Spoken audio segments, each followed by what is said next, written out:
पालकांनो, तुमची मुलं जर 10वीत असतील किंवा 12वीत असतील तर तुमच्या मुलांना हा व्हिडिओ जरूर ऐकवा.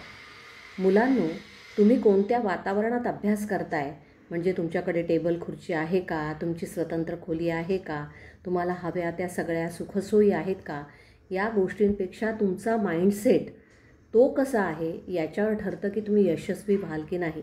कारण बरीचशी मुलं अशी कुरकुर करतात की आम्हाला व्यवस्थित जागा नाही, आमची स्वतंत्र रूम नाही, आम्हाला पाहिजे तशा पद्धतीचं वातावरण नाही. मान्य आहे मला, या सगळ्या गोष्टी महत्त्वाच्या आहेतच. पण जर तुम्ही मनाने असं ठरवलेलं असेल की कोणत्याही परिस्थितीमध्ये मला अभ्यास करायचाच आहे, हा खूप महत्त्वाचा आहे मुलांनो. त्यामुळे पहिल्यांदा तुमच्या मनावर विजय मिळवा. तुम्ही काय विचार करता, तुम्ही प्रश्नांचा अर्थ कसा लावता, तुम्ही अडचणी आल्यानंतर त्या अडचणींना संधी समजून तुमचा अभ्यास कशा प्रकारे आणखी पुढे नेता, यावर ठरणार आहे की तुम्ही सक्सेसफुल होणार आहात किंवा नाही. जे काही तुमच्या कंट्रोलमध्ये आहे ना मुलांनो, त्याची जबाबदारी तुम्ही घ्यायला शिका. दुसऱ्यांना ब्लेम करणं, गोष्टींना दोष देणं हे सोपं असतं, पण खरं म्हणजे तुम्ही त्यातून स्वतःला कमकुवत करत असता. कोणत्याही परिस्थितीत माझा रोल हा आता स्टुडंटचा आहे, विद्यार्थ्याचा आहे हे समजून घ्या. आणि कितीही अडचणी जरी बाहेरच्या जगामध्ये तुम्हाला आल्या तरी त्याचा तुमच्या अभ्यासावर परिणाम होऊ देऊ नका.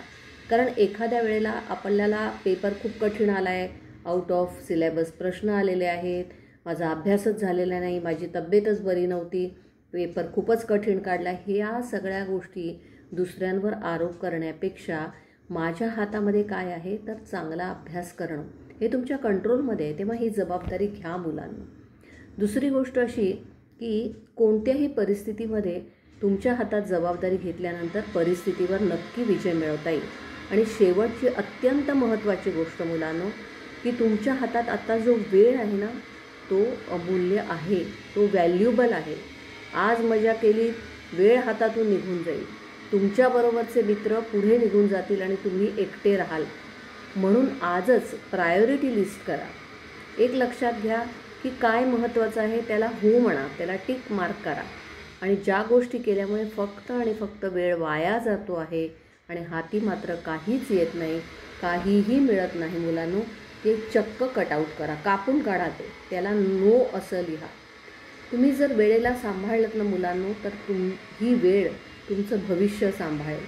लक्षात ठेवा मुलांनो, आयुष्यात आणि अभ्यासात दोन्हीकडे शॉर्टकट्स जे आहेत ना ते उपयोगाला येत नाहीत.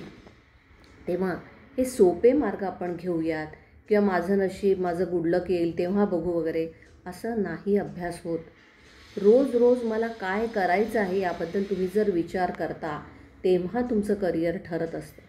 बाहेरच्या जगातल्या गोष्टी अनिश्चित असतात, पण तुमचं मन, तुमच्या मनाचा निश्चय हे अतिशय कणखर असायला हवं मुलांना. तुमच्या अंतर्मनाची फोटो फ्रेम जर तुम्ही योग्य ठेवलीत, तिची घडण जर नीट केलीत तर तुमच्या भविष्याचं चित्र हे खूप उठावदार राहणार आहे. म्हणून सांगते मुलांनो, ह्या 3 गोष्टी म्हणजे विजय हा आपल्या मनावर मिळवायचा आहे, आपल्या हातात जे आहे त्याची जबाबदारी आपण घ्यायची, आपला रोल कोणता आहे ते लक्षात ठेवायचं आहे आणि वेळेला महत्त्व द्यायचं आहे. कितीही अडचणी किंवा बाहेर कितीही प्रतिकूल परिस्थिती असली तरी मला माझा रोल जो आहे तो समजून अभ्यास करायचाच आहे. हा मुलांनो पकडून ठेवा घट्ट. कोणत्याही प्रकारची विरोधी किंवा प्रतिकूल परिस्थिती आली तरी जर तुमचा माइंडसेट हा पॉझिटिव्ह असेल, जर मला अभ्यास करायचाच आहे, कोणतीही कारणं, कोणत्याही अडचणी, कोणतेही दोष देणं हे सगळं मी थांबवणार आहे आणि फक्त फोकस माझा येणाऱ्या 30-90 दिवसांवर असणार आहे, तेव्हाच तुम्हाला चांगल्या पद्धतीने नक्की यश मिळू शकेल मुलांना. धन्यवाद.